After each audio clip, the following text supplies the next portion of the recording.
Welcome everybody to the Simpit. What if I told you there's one simple technique out there that anybody can learn to make them a faster driver out on track?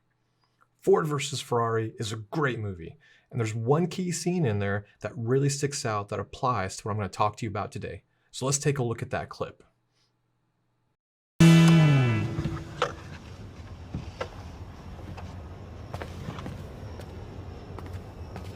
What are you doing?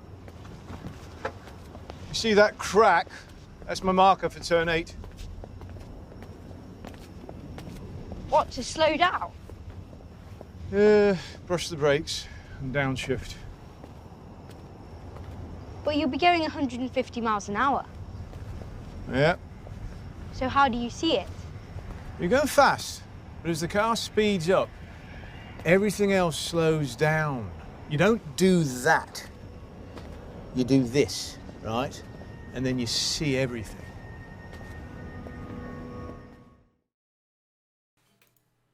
In that scene, Ken Miles was talking with this kid about vision on the track. Now, vision is a very important fundamental technique needed to be able to go faster on the track. When I talk about vision, I'm not talking about your eyesight. I'm talking about being able to see the whole entire track in front of you, see all that information, process it so you can make a better judgment when you're going through the corner. There's a saying amongst drivers about how to look on track. Eyes up is the phrase. New racers make the mistake of looking too low and not far enough down the track. Looking up gives you a wider field of vision, giving you more use of your peripheral vision. Most people don't put too much stock into their peripheral vision, but it's very important and can be developed with practice. It allows you to see the cars beside you, track limits, and more. Seeing everything around you can give you the edge over your competitors. In any sport, you're also told to look where you're aiming for. The same is done in motorsports. The mind is a wonderful thing.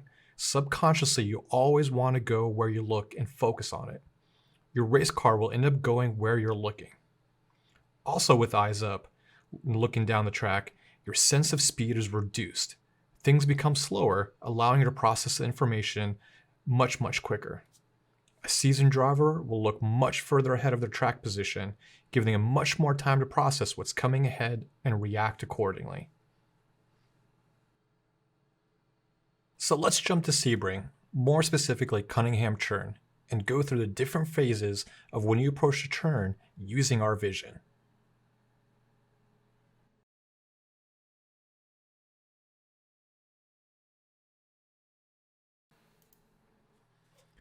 Here we are on the straightaway before the turn.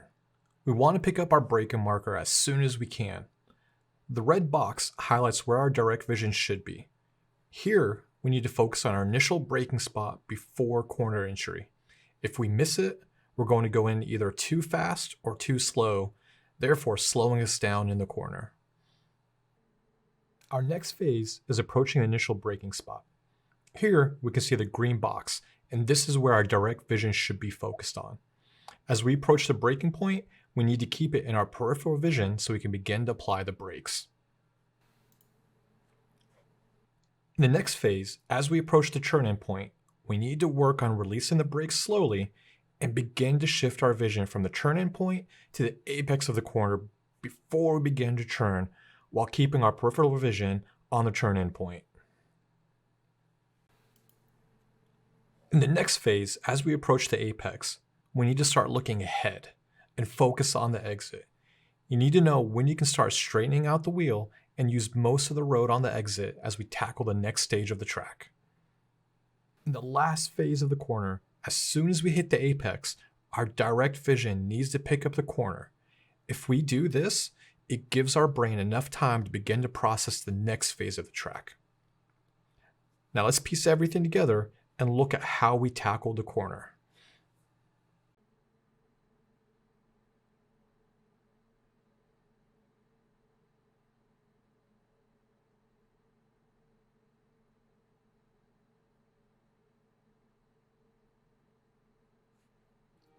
This breakdown shows how we should train our vision and use the eyes up technique.